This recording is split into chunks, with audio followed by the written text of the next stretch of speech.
Ami n'a pas suivi les conseils de sa mère. Malgré ses mises en garde contre Yaye, l'amitié des deux femmes continue de perdurer. Mais Ami, réveille-toi. Est-ce que ce nouveau personnage sera celle qui va aider Ami à enfin ouvrir les yeux avant qu'il ne soit trop tard? Bonne nouvelle avant de continuer ce débrief. Vous le savez peut-être déjà, mais la série Polygamie sera diffusée sur ORTM1 tous les lundis, mardis et mercredis après le JT de 20h. Ce sera l'occasion pour un plus large public de découvrir ou de redécouvrir la série, donc c'est vraiment une super nouvelle. J'étais tellement soulagée après cette scène, les gars. La maman a juste dit tout haut ce qu'on pensait tous. Et malgré son ton assez sérieux, Ami ne l'a pas écouté. En plus, elle sait très bien que sa mère n'a pas l'habitude de lui parler comme ça, mais ça n'a pas fait tilt dans sa tête. Je pense qu'on a vraiment surestimé Ami, les gars. Elle est vraiment à fond dans cette amitié. Elle est naïvement à fond.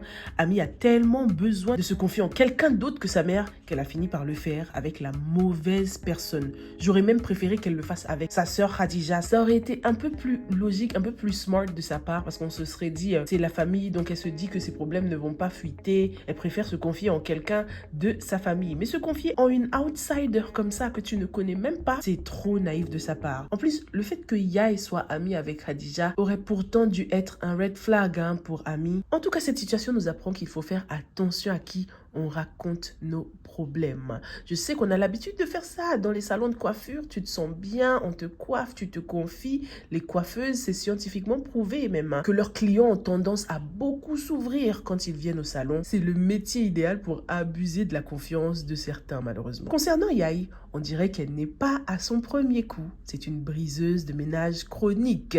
Et je me demande même si ce n'est pas avec l'argent de ces crimes-là qu'elle a réussi à ouvrir son salon de coiffure. Comme le monde est petit, les gars, et comme on dit, 99 jours pour le voleur. Son heure a bientôt sonné, on dirait. En tout cas, on l'espère. J'espère que Ami va croire cet inconnu-là, lui donner le bénéfice du doute et commencer à se méfier de Yaye. À demander à Yaye de lui présenter ce futur mari quand même, parce que le mariage, c'est bientôt. C'est dans 2 jours. Dans 2 jours.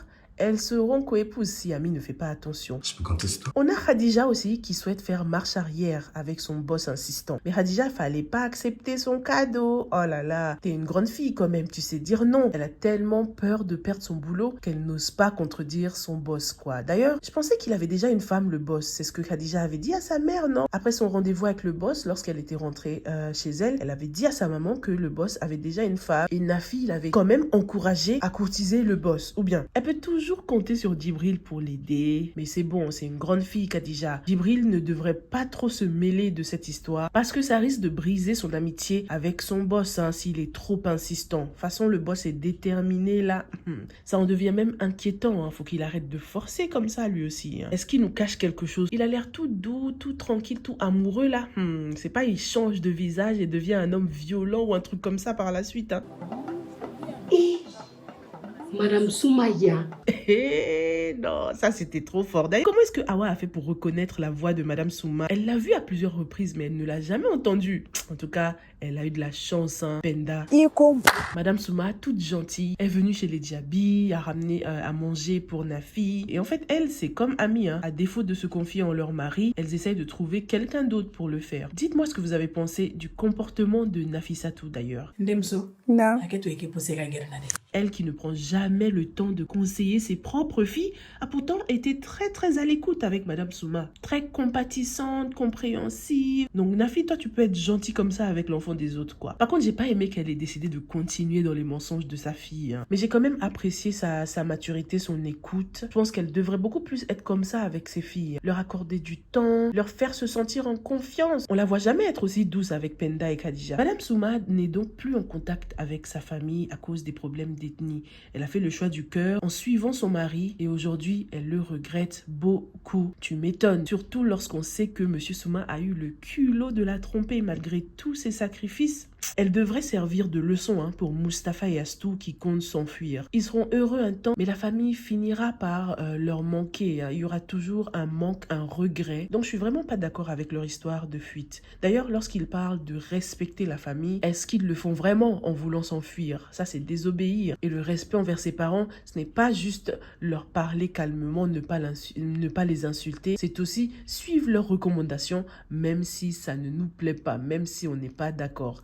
Par contre, Ousmane Diaby et son retournement de situation là à 360 degrés, je ne comprends toujours pas. Il n'a pas de bonne raison d'interdire ce mariage, à moins qu'il sache des choses dont on ignore, à moins qu'il sache peut-être qui est le véritable père de Astou et qu'il sait que le mariage ne sera pas possible dans ce cas.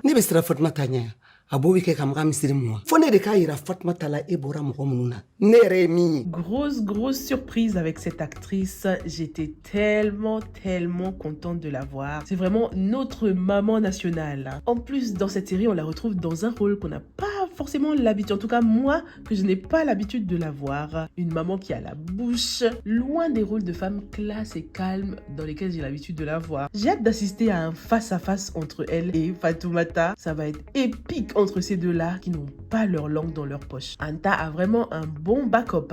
Elle n'est pas seule. Elle aussi a une famille qui est prête à la soutenir. C'est juste elle qui ne veut pas. Et franchement, moi non plus, je n'ai pas envie que la famille de Anta intervienne tout de suite. Pour que Anta nous montre vraiment de quoi elle est capable. On n'arrête pas de nous dire qu'elle est redoutable, mais on ne nous l'a pas encore montré. On n'a pas encore vraiment vu de quoi Anta est capable. Pour l'instant, on a l'impression qu'elle lutte pour ne pas succomber à son mari. Elle essaie juste de rester forte dans cette situation, mais elle n'a pas vraiment encore contre-attaqué. C'est déjà le moment des regrets pour la mère de Nabou, mais également pour Mustapha, qui croit que le mariage, c'est du jeu, quoi. À peine quelques mois après son mariage avec Nabou, la flamme s'est déjà éteinte. Franchement, j'ai même de la peine pour Nabou, quoi. Elle s'est fait entraîner dans cette histoire de mariage par sa belle-mère, par sa mère et par Mustapha, qui avait promis de prendre soin d'elle. Cet égoïste qui ne voulait même pas qu'elle épouse quelqu'un d'autre. Et regarde comment il la traite aujourd'hui. Regarde la vie qu'il lui réserve. C'est vraiment injuste, je suis pas du tout d'accord. Et je sais pas vous, mais après cette scène, j'ai même envie que Nabou reste marié à Mustapha. Franchement, que ce soit son karma. Entre moi et Nabou, ça dépend vraiment des épisodes. Il y a des épisodes, je vais trouver que c'est vraiment une peste,